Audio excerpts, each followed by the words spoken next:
right, everyone. Welcome, welcome, welcome. It is Sunday, July 24th. It is 81 degrees in Kitsap County. I hope that you are staying hydrated and cool. As you know, we were just live a little earlier. Mount Zion was having a health fair with Kitsap Public Health, and so that was awesome. They had staff on hand to provide vaccinations for Moderna and for Pfizer. And they also had masks, the good ones. They had Narcan. They had just a lot of different educational things and giveaways, food. So it was really good and really informative. It is over now. It was 1 to 3. They will have another one soon. And so as that happens, I will keep you all posted on that. Thank you, Rob. Glad that I am coming through loud and clear. Well, we're going to get right into it today. We have a packed show for you. As you know, this is the Civic Second. And in the Civic Second, what we do is we cover the city council meetings on Wednesday, and then we discuss them after, and we talk about the issues that impact our community, either city, county, or nationwide, or maybe even globally. And today we have a special guest, Rebecca Parson. So we're going to bring her on. You saw her yesterday as our discussion on social housing, and she is running, and she's going to come and we're going to spend some time and find out what she's all about and what her platform is, and what she can do for us. So we're really excited about that. And then we also have Sean Macarin, who is going to join us again, and we'll have some other folks that will kind of join us as Rebecca is speaking for the second half of this conversation. So if you do have any questions for Rebecca, please type them in the chat and I will be sure to ask her. So without any further ado, let's go ahead and bring Rebecca on. Hi, Marlon. Thank you.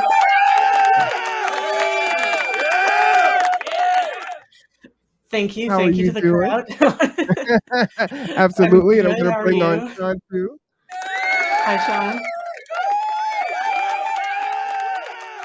Everyone gets Hi, applause. Rebecca. Everyone gets applause. How you doing, Sean? Good. How are you guys?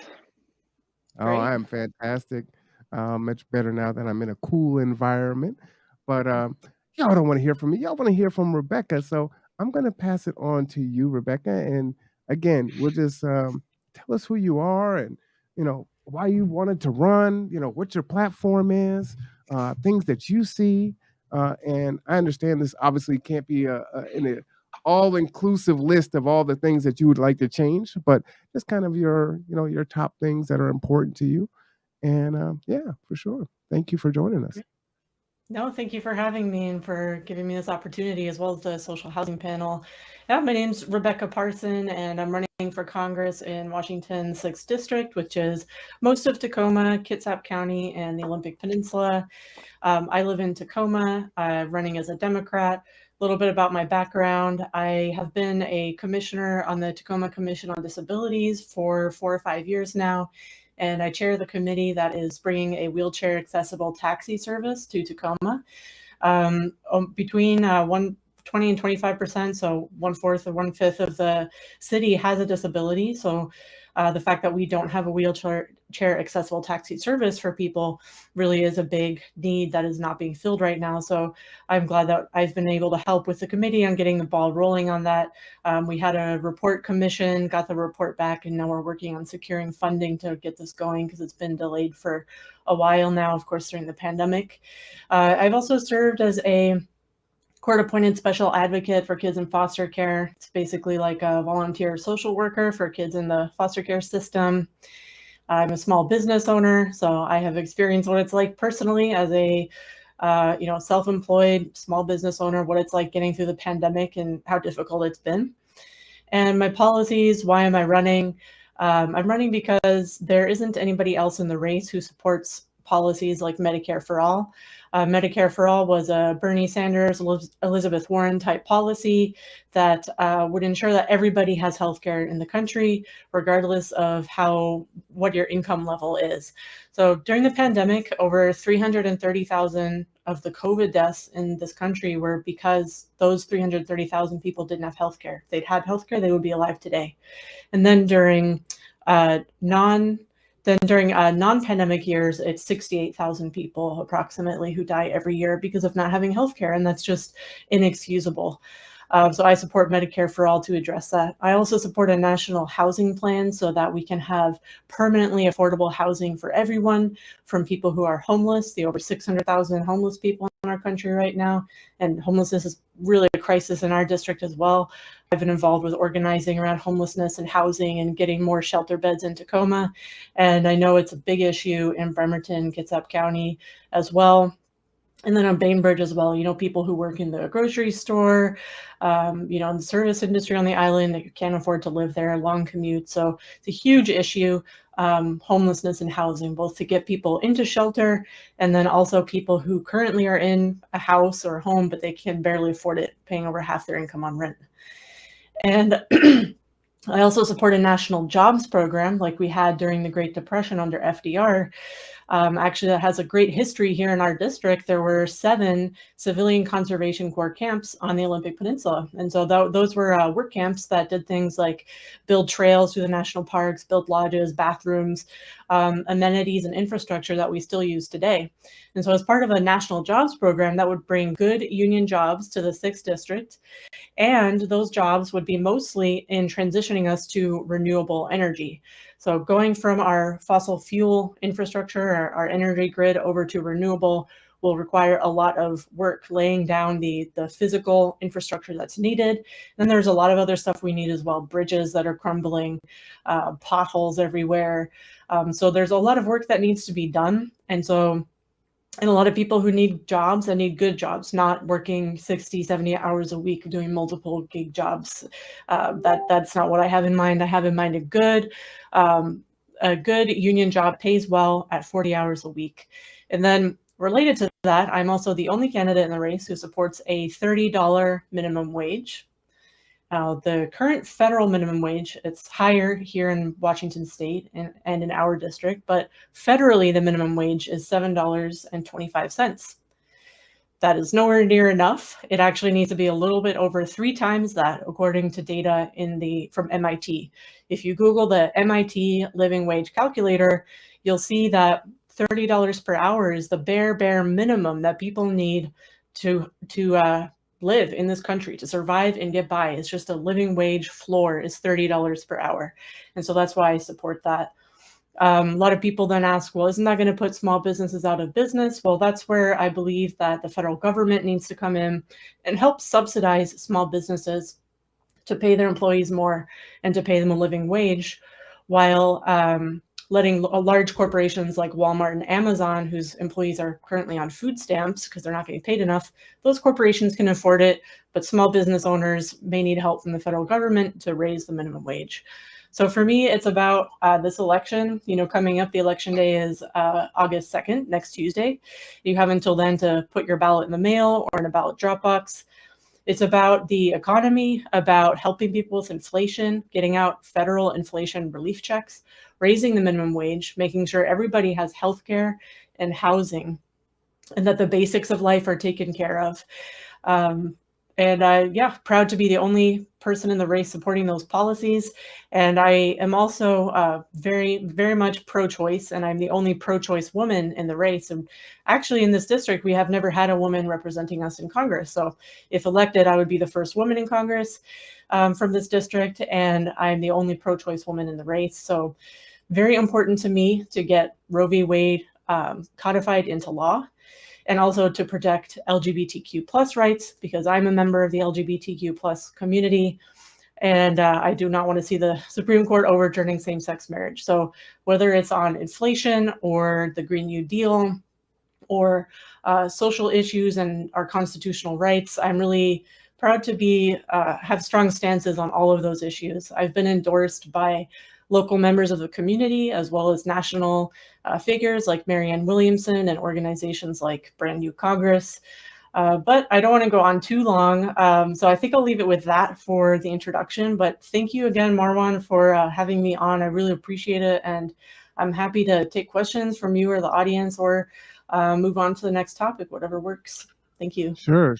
I appreciate that. And a lot of the things that you're saying definitely resonate with me. I talk often about the wages here, and $20 an hour basically equates to about 40,000 a year. So at 30,000 or at $30 an hour, it's about 60,000 if you're working 2,000 hours.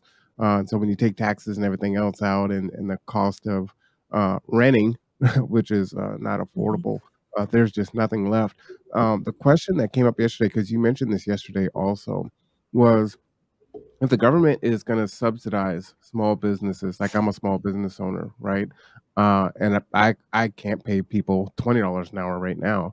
Where will the money come from to pay the $30 an hour? Well, that's a good question.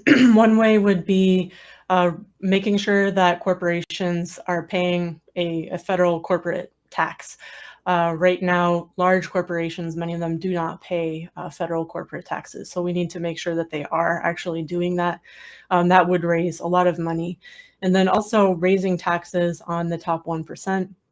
We used to have much higher taxes than we do now, but 40, 50 years ago, it was normal to have, 50, 60% taxes for people who are the absolute very wealthiest. And I'm not suggesting taxes that high for the absolute wealthiest, but we can definitely raise it from where it is right now because they're historically low. So those would be some ways that we could raise money to subsidize small business owners to raise the minimum wage or to pay the minimum wage. Another is cracking down on offshore tax havens. Very, very wealthy individuals and corporations hide their money in these, secret tax havens overseas, cracking down on that. And then also the IRS right now they go after low income, working class, poor people at double or triple the rate that they do after wealthy people.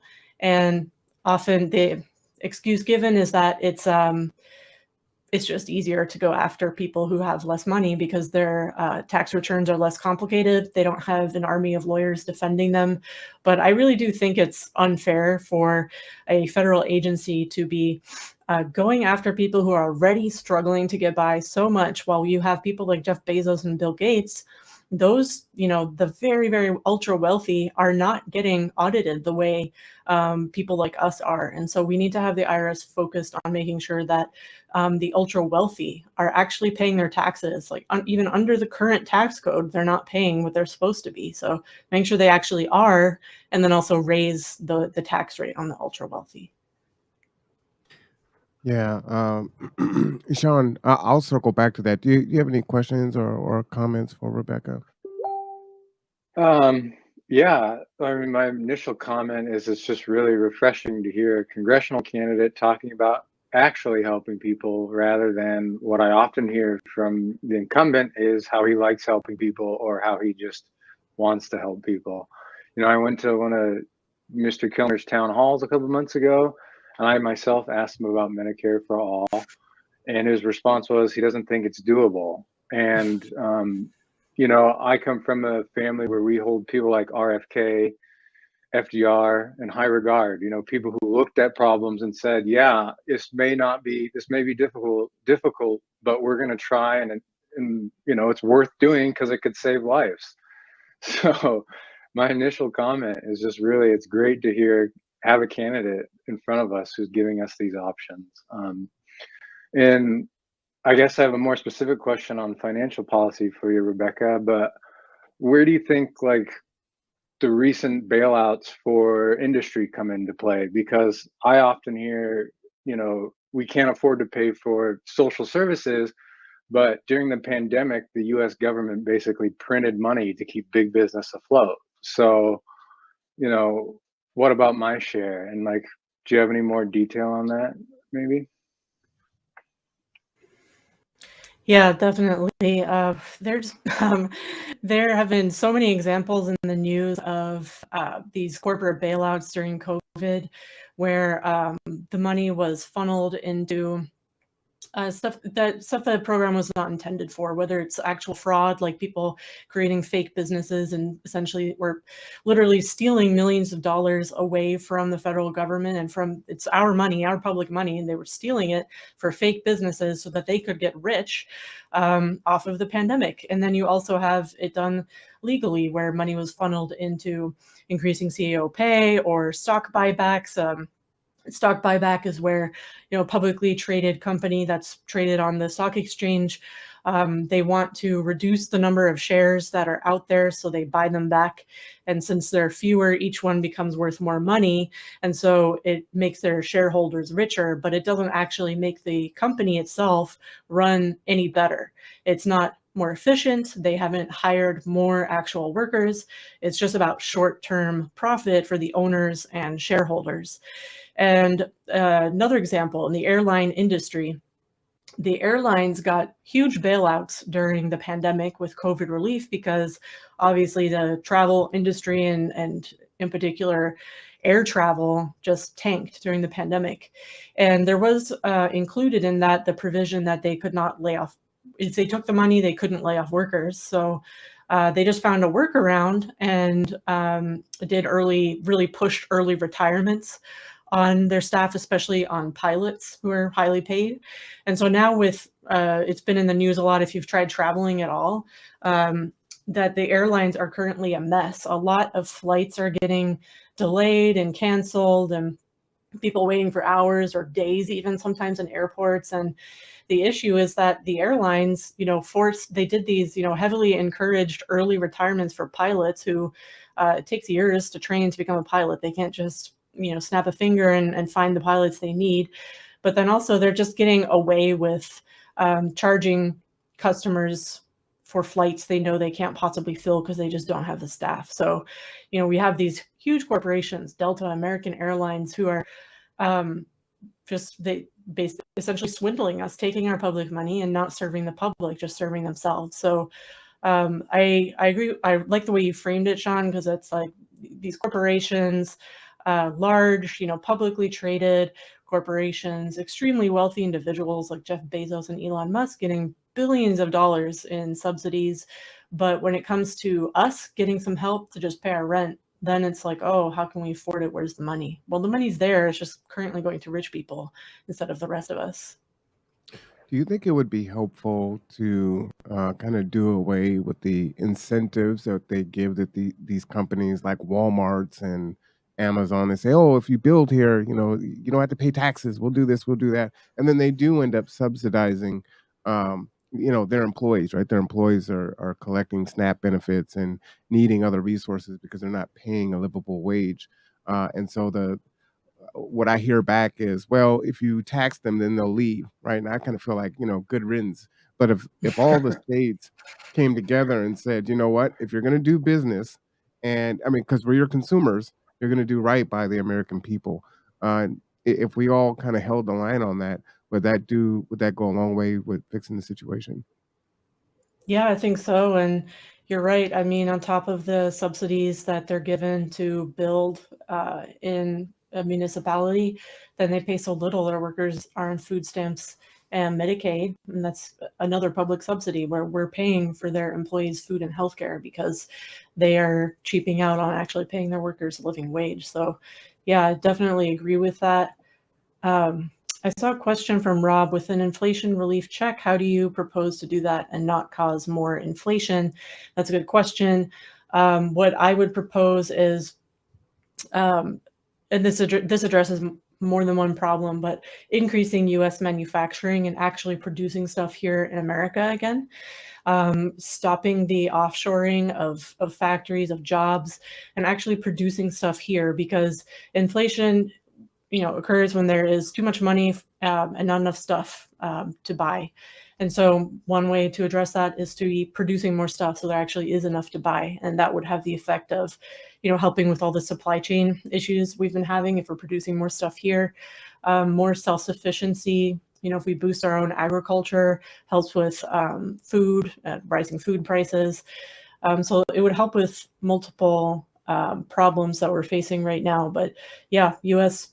manufacturing and agriculture, bring it back, and have people producing stuff here. So there's stuff to buy, and you don't have that inflation issue. Yeah, and if I can add to that, there's a bit of a misunderstanding, I think, about this current cause of inflation. And if you go listen to a lot of the SEC earnings calls for these publicly traded companies, a common thing you hear across the board is, we're doing well because we're raising prices. There's not a lot of the inflation we're seeing now is not a cause, is caused by just companies raising prices because they can. They have monopoly power. No one's questioning them about it. No workers are striking because of it. Federal agencies have entirely forgotten how to regulate corporations who are out of control, and they're openly announcing it on SEC phone calls. We're just raising prices because we can. It's straight, simple price gouging. And even more to Rob's point, if you're going to say a handout to poor people causes inflation, you have to actually trace that dollar to the poor person and then trace out how it causes inflation.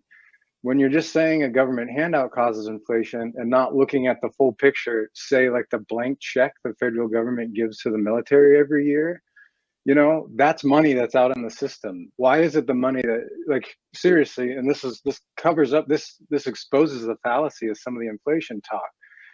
If the money is spent for on the military industrial defense complex, there's no inflation. If the money goes to a poor lady in Chicago, somehow she's a welfare queen and we've got inflation now. Like, that's a fallacy. That's an incongruency that people need to start educating themselves about and talking more about. Because, like, it's not as simple as, we gave out relief checks and now there's inflation. We're giving out money to lots of people. And why for some people is there inflation, but for other folks there's not. And it's usually the poor people who cause inflation.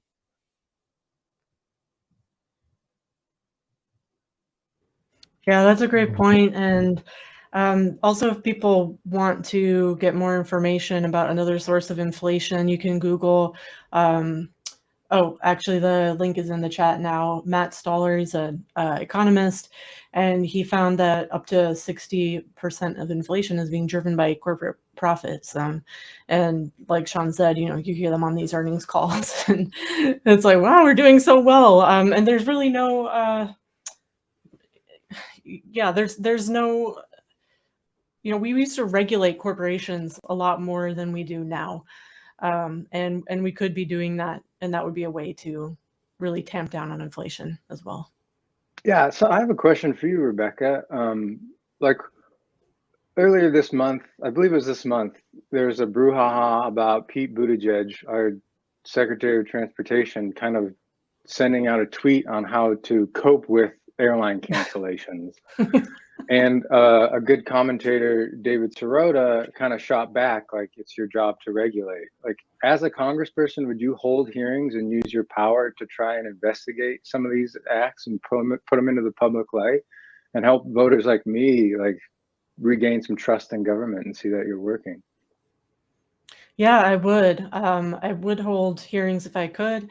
And I just say if I could because Congress is at such a, it's so bought off. And the chair, I don't know how many people know this, but like the chairmanships of committees in Congress you buy them basically. The party in power, whether it's the Democratic Party or the Democratic or Republican Party, and how much do you fundraise and then donate to the Republican National Committee or the Democratic National Committee? How much you give them basically buys you favor, and then you are able to get a chair on the committee. So you're basically buying the seat. And then, so where do you get all that money from? Corporate donations. And so you're not going to hold hearings on corporations. So just with that caveat, I know sometimes people say, well, what could you do, as one person, a freshman congresswoman?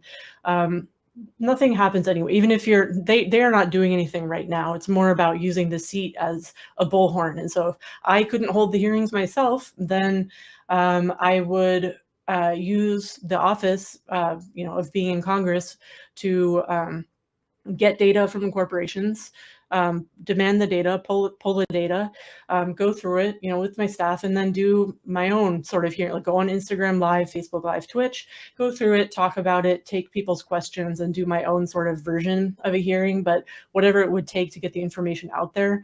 And I think that's a great point about Pete Buttigieg. Like, here's what you can do, and essentially here's ways to do coupon clipping when airlines are ripping you off, but actually it's his job to regulate and restrain corporations and corporate abuses. So it's a huge issue. There was an article I was going to pull up, but I can't remember it now. So anyway, I'll turn it back over to you, Sean or Marwan. There's a great documentary on HBO called The Swamp that really goes through what Rebecca's talking about with Congress being bought off.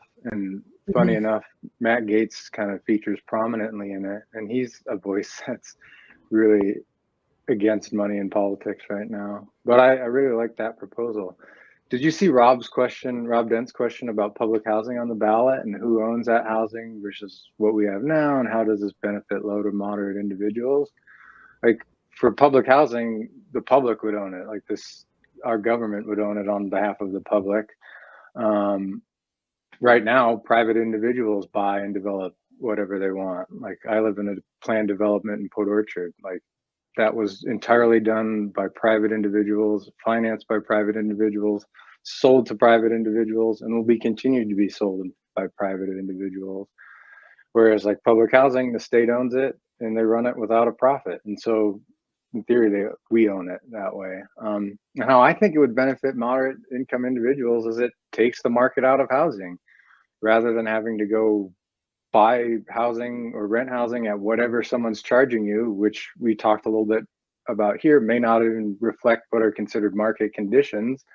You can you'll just have that house there without having to compete for other people with rent or worry about what a landlord might charge. That's how I think it helps moderate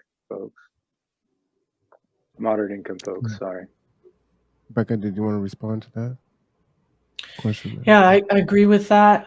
With the public owning it instead of private developers or Wall Street firms like BlackRock that are buying up entire neighborhoods, then the public gets to decide how that's used. Is it going to be used to just generate profit or to actually house people? And then that would help low to moderate income individuals, because they'd be the one making the decisions. Another way to do that, and it's not instead of, but in addition to, is community land trusts. And what that is if you think of like a conservation land trust, which is where you have a piece of land that has some environmental value, and then this land trust is put in place so that you can't put up housing developments on it, commercial developments, cell phone towers. It's just going to stay the way it is, pristine, and preserve the environment for generations to come.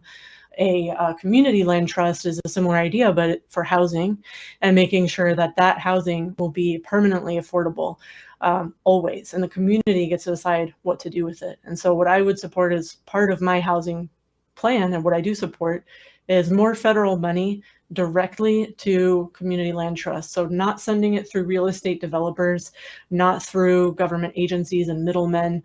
Sending it to community land trusts made up of actual community members, not bankers, not people who stand to benefit from profit in housing, but actual community members to buy land and have it be permanently affordable. So if there's actually an example of this on Bainbridge. I can't remember the name of the development right now, but there's a community land trust on Bainbridge Island, and I've been there for like a tour, and it's really nice. And I talked to people there, and one woman told me she uses a wheelchair and is on a fixed income, and said she wouldn't be able to afford to live on Bainbridge without this. So basically she bought her house that she lives in from the community land trust.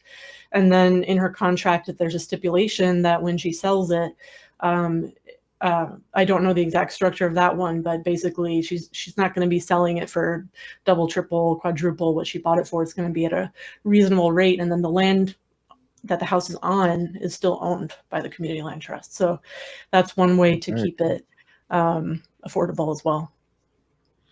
Let's welcome Jeff to the panel. Jeff, how you doing there? Hi there. Sorry, can you hear me first of all? Yeah, you're coming through loud and clear. Did you have Perfect. a question or a comment for Rebecca? We've got a few more questions. No, I've just been listening in at this point, and I'm settling in for our remote. Anybody who says doing a remote broadcast is easy is wrong. I had no idea. Anyway, so I'll just sit back and listen for now. I'm in an undisclosed location right now. Jeff, Thank you. Jeff, you know the land trust up in Bainbridge, right? What's the name is escaping me. Sorry. I'm sorry. What?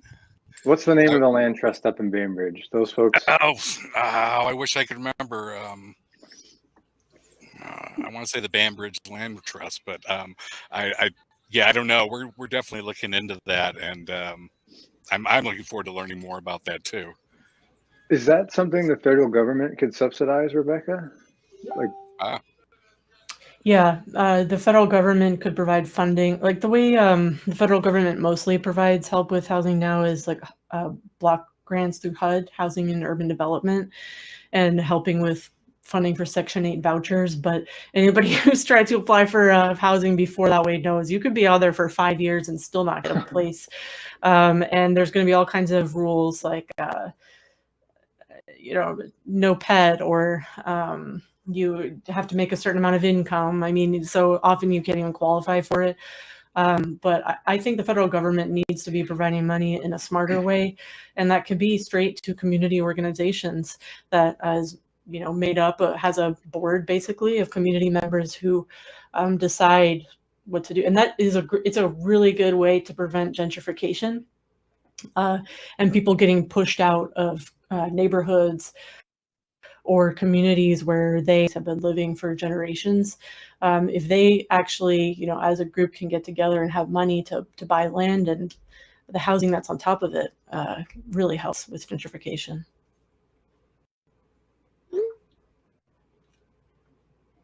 I have a question for you.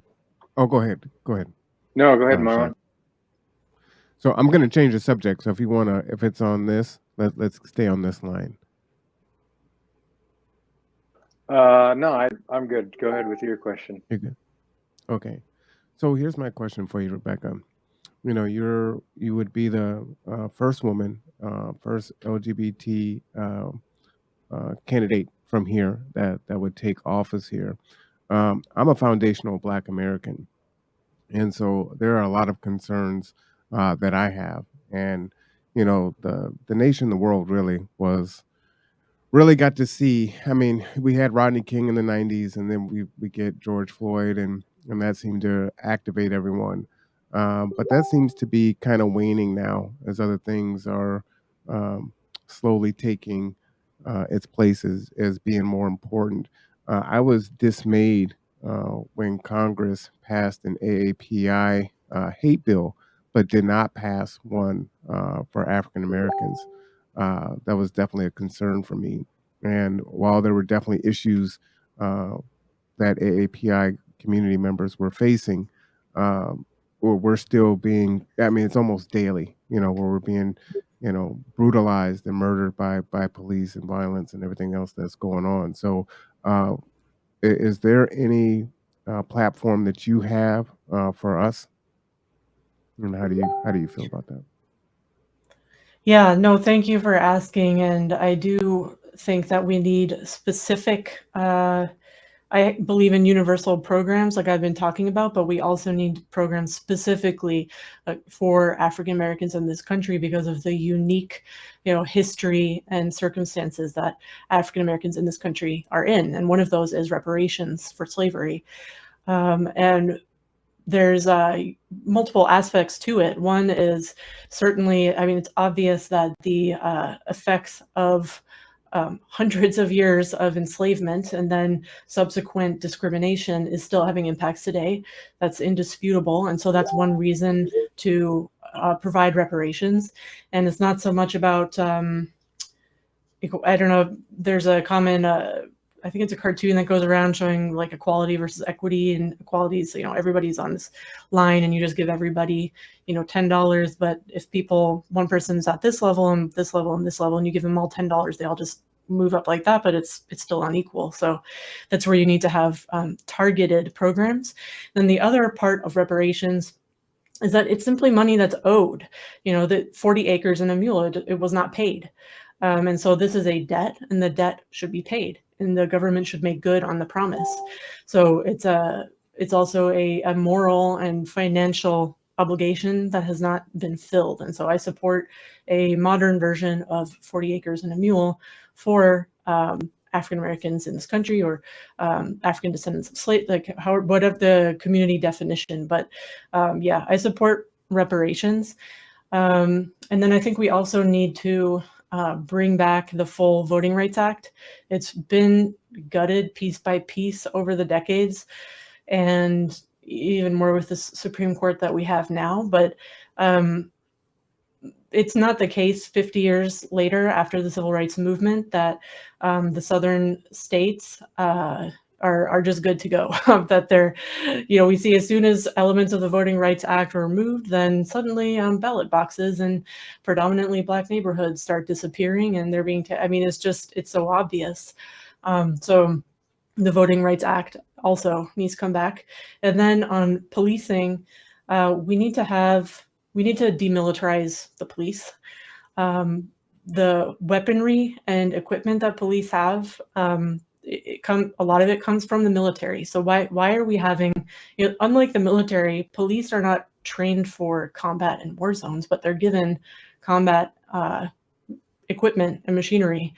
And so I would vote for and co-sponsor and push for stopping the transfer of military equipment to police departments. And there was actually, even before George Floyd, I think it was in around 2014, 15, there was an amendment to a bill, and it was to do that, to demilitarize, stop the program of transferring military equipment to police departments. And the incumbent in my race, Kilmer, he voted against that. So that's something I would have voted for, to stop that.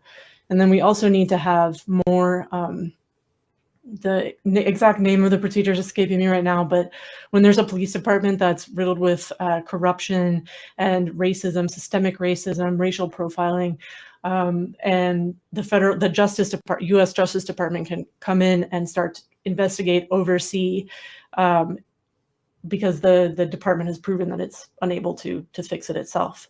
And I think the U.S. Justice Department needs to come in and be doing that a lot more than it is right now. So, Well, let me, before you answer Mark's question there, and I think he's going to join us here in a minute. And I, to not sound like Trump, I do believe in law and order. That said, I kind of feel like if we were to do away with qualified immunity, and bad officers were held accountable, then America at large would understand if okay, this is how we needed to apprehend this person or resolve the issue, and they could look at the evidence, and it would be in a much fairer way. But that would seem to be, to me, the only way that you're truly going to clean up these bad apples that exist, because they seem untouchable, right? The thin blue line, and they go against their own if other officers speak out in their departments. I mean, we know there's gangs in these departments and everything else, but if you got rid of qualified immunity, I think would really go a long way to fixing that. Because there are, I'm not a type of person that's like, oh, an officer killed a Black person, and they were wrong for it. I don't operate that way. But when you look at the facts, and it's pretty obvious, right? But they're just so protected on there. So do you agree with that? Do you think something different? What's your kind of stance on qualified immunity? Yeah, I think we need to end qualified immunity as well, and police officers should not be untouchable. They are supposed to be agents and enforcers of the law, yet the law doesn't apply to them. We need to get rid of that. I absolutely agree with you. And it allows so many abuses to continue. And then we even see where, I think it was in New York City just in the last few days or the weekend, police officer shot like an 18-year-old who was playing with a water gun. And then after it happened, what? An orange one. I mean, it was clearly it was obviously like yellow and orange. Yeah, like a super squirter or something. And then after that, the police department came out with a picture about with some kind of a justification for, you know, water guns. And you might know better than me, Marwan, but it was something like anything that looks like a gun, you know, we'll take it as they came up with this very strange, ridiculous legal justification. And it just shows what happens when there's they can get away with whatever they want. So another question I had for you was for reparations. I don't hear a lot of candidates advocating for reparations. That's kind of a third rail conversation. And the Democrats seem to wholly be moving away from that. Like there's an attack on woke Democrats or socialist Democrats. And, you know, we can't talk about these woke issues because that's dead on arrival and we won't get the votes and we're going to get slaughtered in the midterms and all this other good stuff.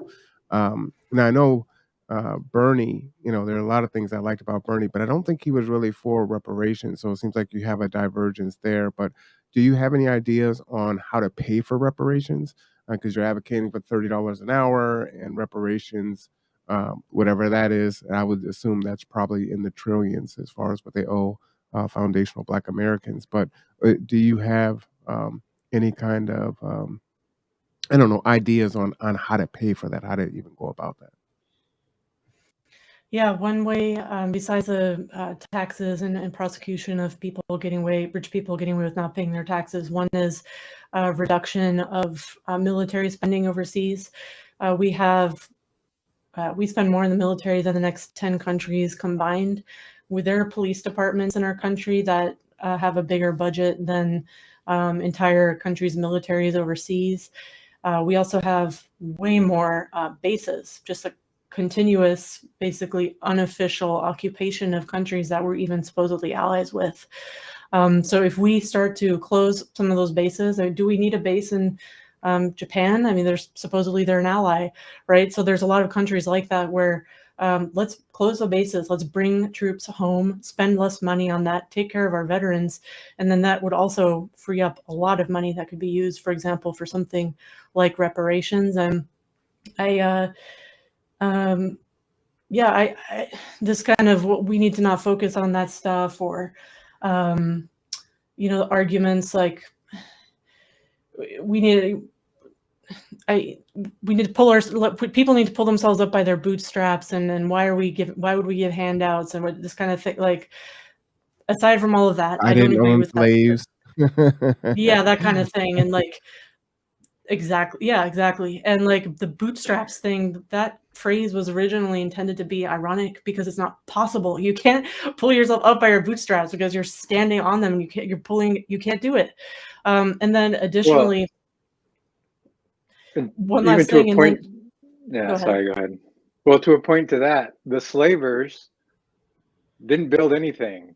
They had, you know, like if you go down and look at the actual plantations and learn about the actual architecture of the South, those guys didn't do a damn thing. They sat around and made other people build it for them. So like there's the people who are going around saying you have to pull yourself up by your bootstraps didn't even build the houses that they lived in. So it's like, kid, that whole thing is a myth, an American myth that needs to go out the door. Sorry.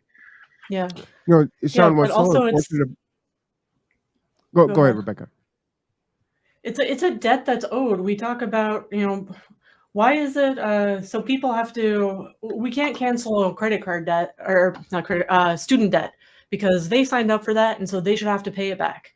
Well, okay, why doesn't that apply to reparations? Yeah. Why is that? Well, we don't worry about that one. That's a financial obligation that we don't need to worry about. No, I don't think so. So it's a contract.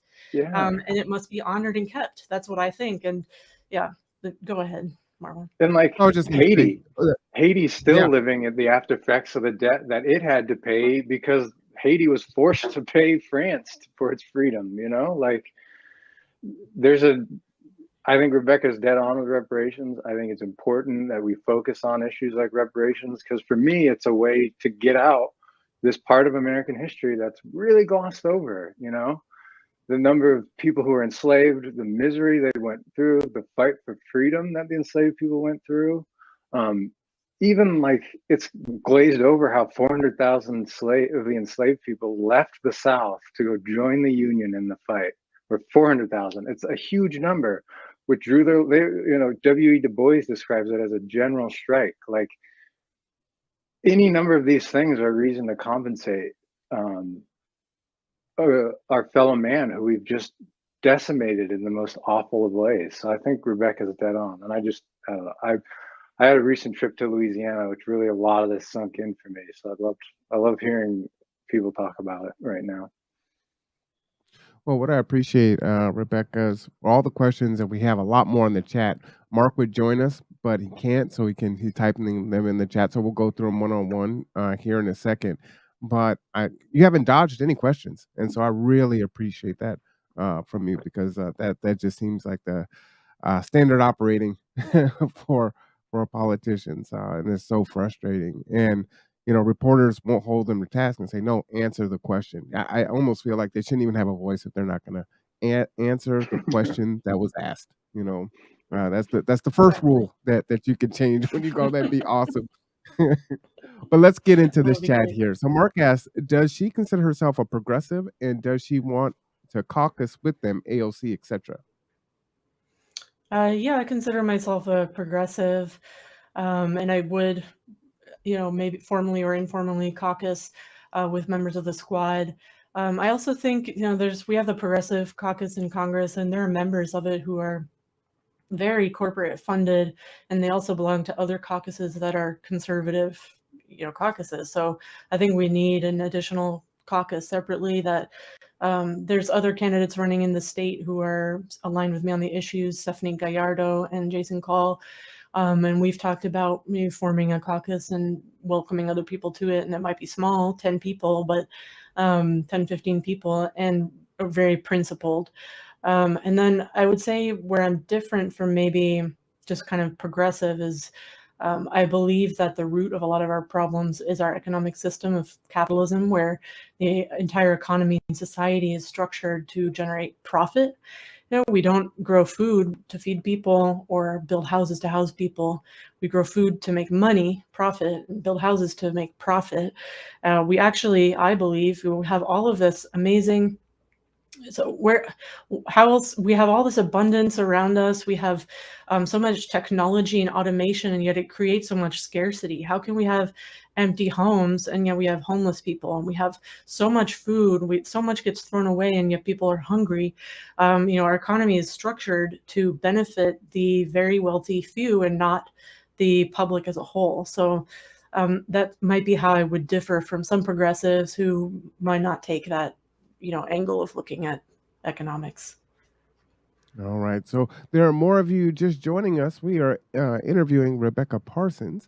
She is running for U.S. Congress. Is that District 6? Yeah. District 6.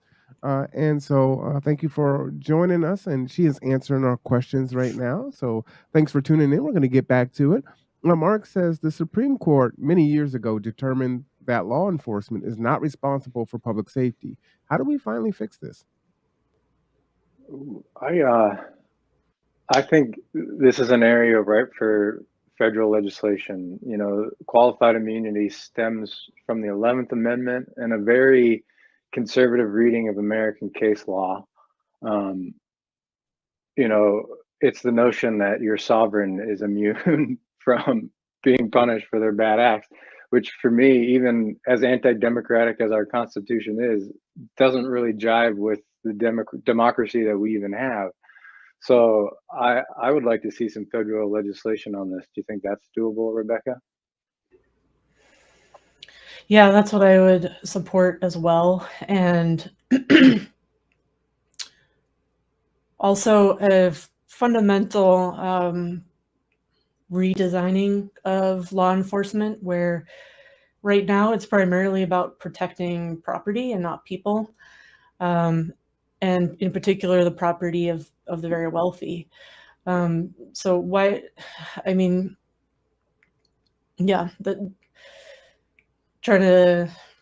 don't know why words are failing me right now, but yeah, I would support federal legislation on that. And then in particular, actually law enforcement does have the duty to protect public safety, and public safety means that, a woman can walk down the street without being afraid for her safety, or, an African-American person can walk down the street without worrying about their safety. And it's about people being out living their lives, and not so much about, oh, well, there's an empty mall and some kids were breaking in, like which is more important, somebody's bodily integrity and safety, or a broken window of an abandoned building.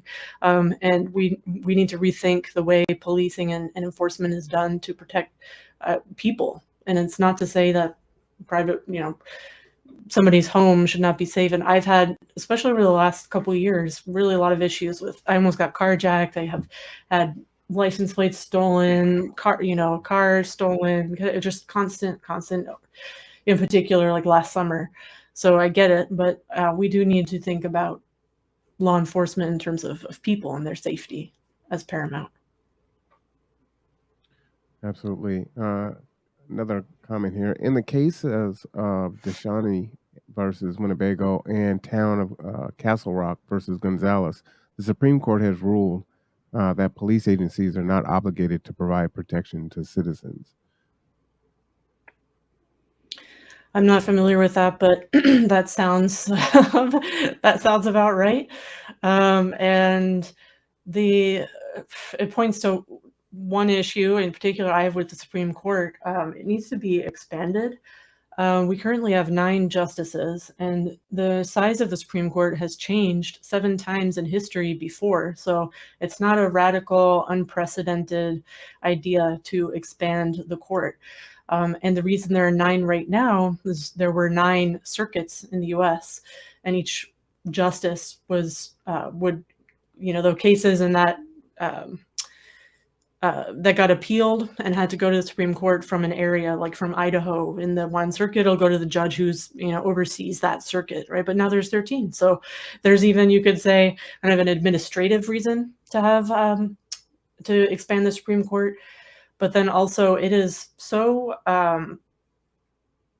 unrepresentative of the country, so much more conservative than the country is, that expand the court, have term limits. I don't think it makes any sense to have appointments for life. I mean, we say that we had the American Revolution to get away from monarchy and kings, and yet we have people who get appointed for life, essentially just sitting there on their judicial throne. So I'm not familiar with those cases, but it does point to some changes that the Supreme Court needs, in my opinion. That was my question for you, Rebecca, is I believe there shouldn't be lifetime appointments and there should be term limits. As we progress as a country, I shouldn't even use the word progress since it's a trigger, but we're intellectually honest here. But as we progress as a nation, ideologies are going to change, and lifetime appointments, it doesn't work. Is that something that we can even change? Can we, the people, change that? Yeah, we could. Right now, there's no incentive to, but it is something that we could and should, in my opinion. And we also have, I think we see with the crises that we're facing right now, climate change, the economy, even before the pandemic, we were headed for a recession.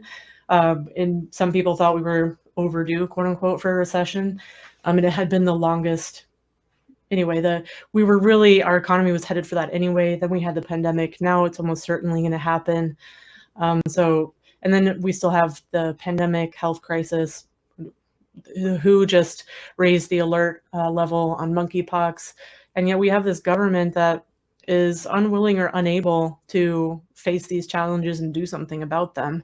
We have people who've been in Congress for over half a century and are operating on politics as if it were still half a century ago. Like we need to have, they're protecting the filibuster and all these administrative trickery and parliamentary rules instead of just addressing the issues. So, like Dianne Feinstein, who's in her late 80s, I believe, and has been in there for decades upon decades upon decades. And yes, we absolutely, I think, need term limits. It's good to get some fresh blood in there. And then also, we could expand Congress itself. There's 435 people in the House right now, 100 in the Senate. But if you look at that proportionally, I mean, this district, if I won, I would be representing about 700,000 people. Like, that's a lot. If you look at other countries, other democracies, they'll have their representative representing much fewer people. And it makes more sense as well. Like, I mean, I love this district and I love all the different communities and towns, but these are areas that are very different from each other in some ways and alike in others. But I mean, you have like Nia Bay, Aberdeen, Tacoma, Bainbridge Island, Bremerton, the Olympic Peninsula, Kitsap County, Gig Harbor, unincorporated Pierce County, all of these places together in one district, 700,000 people. And I think it would make sense to expand the size and have representatives representing a smaller number of people and term limits. Go ahead, John. Yeah, I think Mark's getting at some root issues with his comments in our Constitution, and we've kind of been dancing around it, but it is let's be honest, that's an outdated document drafted before 1800 by a bunch of property owners who had a vested interest in making sure that they could continue to own property. One of those pieces of property included humans. So like, let's start being honest about this document and look at it, and it doesn't quite apply to our modern world where things like abortion can happen, where like the advances we've made in industry, medicine, education, communication is far outstripped what our Constitution can contemplate. And there's even some recent Fourth Amendment cases where you have like when Antonin Scalia was still alive, him kind of wrap his head around, how could a government agent even put a GPS on a carriage way back in the 1800s? If that's the kind of mental juggling our judges are going through to find out like what would be a reasonable way to enforce a right to privacy, I think that in and of itself, if that's the question that's being asked, the bigger issue is like, why are we even using like stagecoaches as a reference point for how we want to govern our modern society? So I would call for a constitutional convention where a new plebiscite, a new generation gets to sit down and write out a constitution that suits its own needs. But that I can understand that would be really radical right now. So we'll take a few more questions. What is her small business? What is her small business? What is it, and what happens to it if she wins?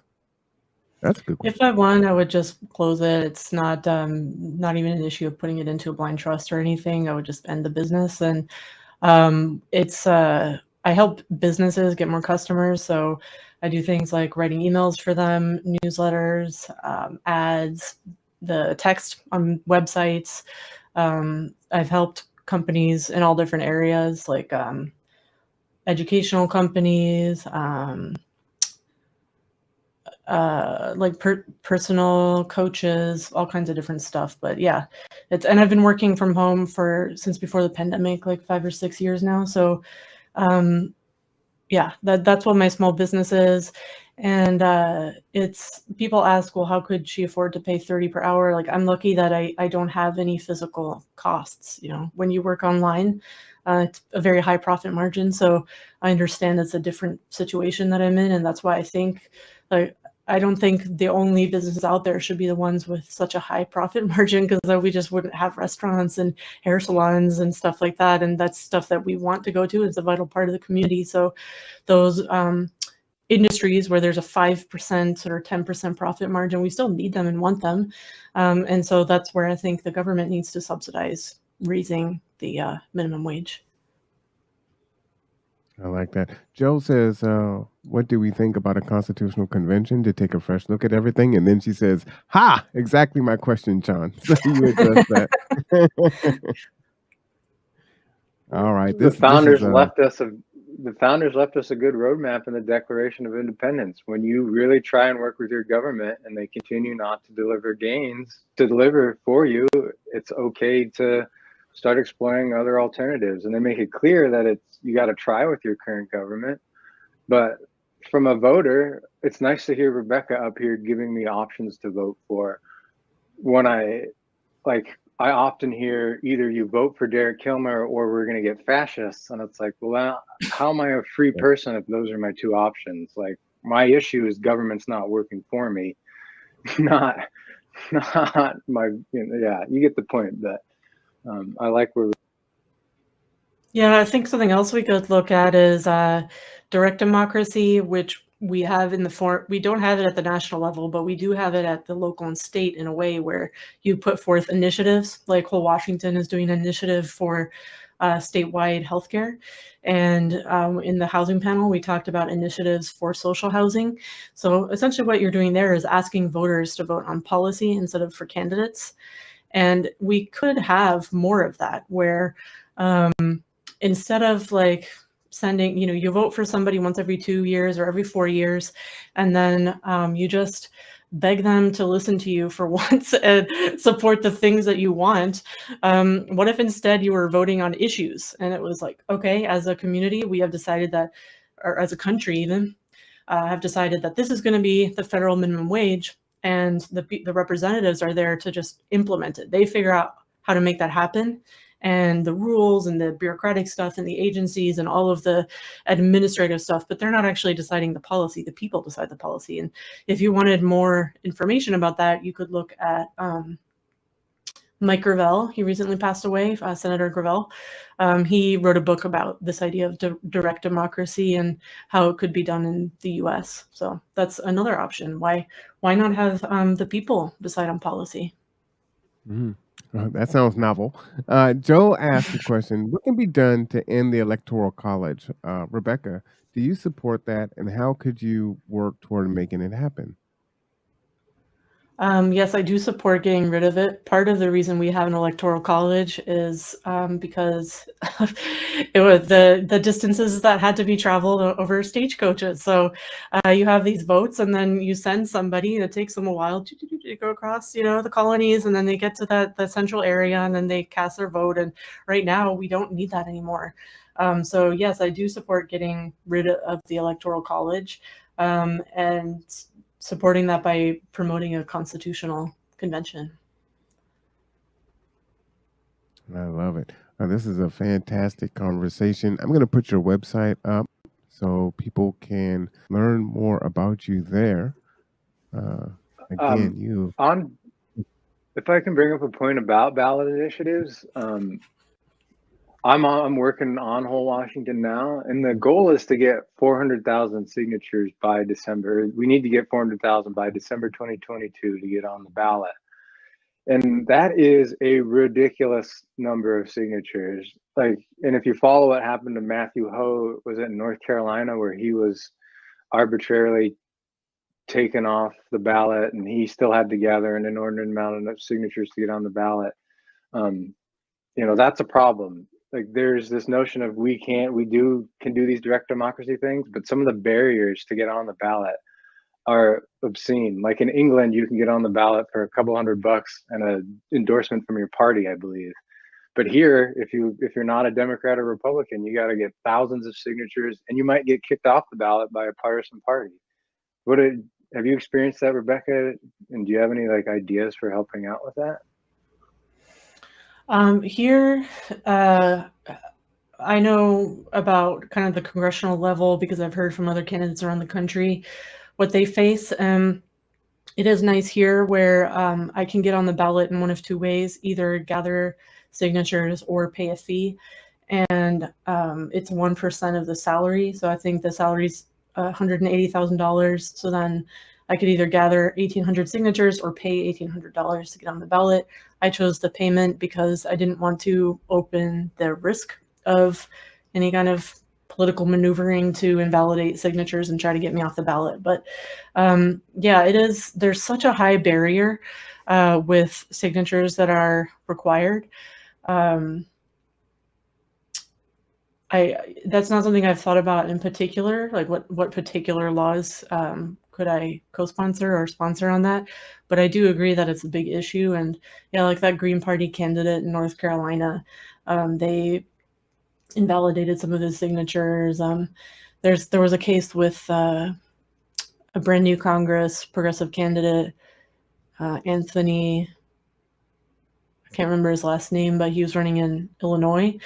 And where he had gathered signatures, and then the opponent Democrat, went around, sent people around door to door to ask people to remove their signatures. And yeah, there's all kinds of nonsense that goes on with that. But here, in terms of it's open in some ways, like what I mentioned, but there's other ways where the Democratic Party will try to narrow what's possible. One way, for example, was the state party in this election cycle.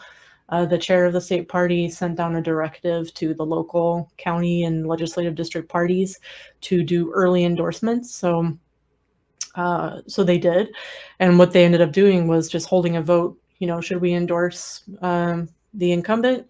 Yes, we should. Great, vote done. I was never invited to this, never invited to speak or to the meeting or to fill out a questionnaire, never, didn't even consider me. And then the canvassing software that is used is called VAN, and that's what most Democratic campaigns use. And then the state party said, well, you need to get access to that, like any incumbent Democrat does. You have to have 50% plus one of the local parties in your district endorse you. But we implemented this early endorsement policy where they endorse your opponent without even considering you. So, wow, what a coincidence. You're not going to get the endorsements. You need to get the software. So in Washington State, it is a little bit more open in some ways, but then the establishment will always find another way to try to keep their hold on power. No, I've got one. Oh, go ahead. Jeff has a question. Go ahead, Jeff. Yeah, and I'm sorry, I've been a little distracted here, but yeah, just You're on the good. van thing, I don't know. Can you hear me?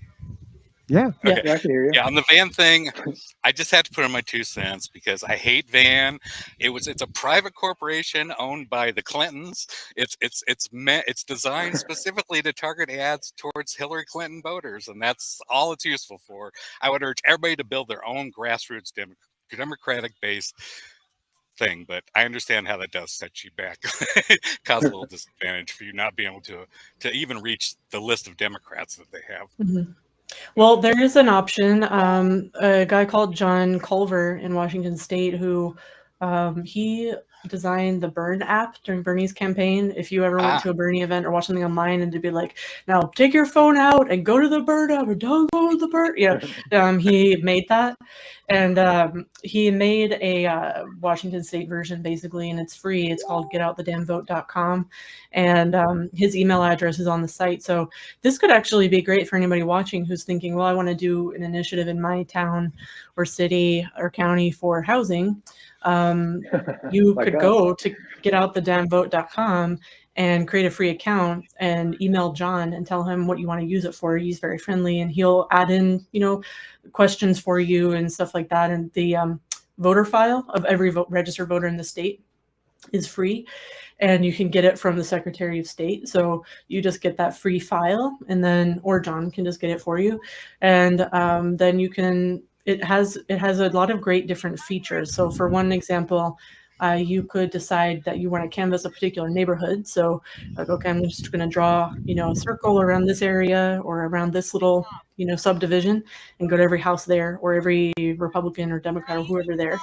Or you could say, I'm going to go to the farmer's market and just talk to people.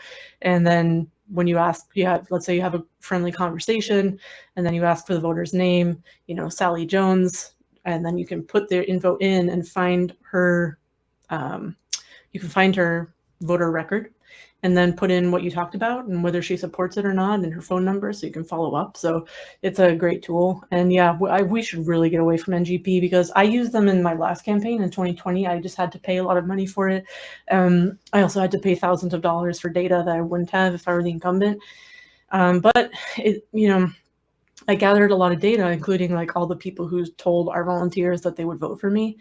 And this cycle, I decided not to use NGP, but I want NGP to give me that data that we gathered, like the data that I paid for thousands of dollars and also gathered. And they have been refusing to give it to me. They are just ignoring. At first they were responding, and now they're just ignoring my emails. And they're sitting withholding my data. It's my data. So yes, I absolutely agree that we need to get away from these corporate. And that just confirms my feeling that they're there for gathering everybody else's data, but not sharing it back. And yeah, so that's sorry to hear that. Yeah, they need to text more people to vote more and donate more to protect Roe, even though they're not protecting Roe. It's insanity. I mean, Is that, I actually had a question about this on Roe. Like, I look at Kilmer, he's been in the House for 12 years, and now he's asking me for my vote to go protect Roe. It's like, what the hell did you do for the last 12 years? Like, do you have any? Yeah, I'm sick of this stuff. I don't even have a question. It's the most important election in our lifetime. If the Republicans win, then we won't have Roe. And now it happened. And now they're doing the same thing. They're using the same text. So it's like, what happened last time? We did it, and now it's gone. And so now you're going to send us text saying Roe's at stake. It's not at stake. It's gone thanks to you not trying to protect it enough. And it's like, there's so much they could be doing to protect reproductive freedom and reproductive rights right now, and they're not. And it's like, well, we've tried nothing and we're all out of ideas. What do you want us to do? It's very frustrating. Yeah. In that regard, how have you been talking to voters who bring up the concern about you versus Kilmer and this notion that if we don't vote for the Democratic incumbent, we're going to get swarmed by fascists?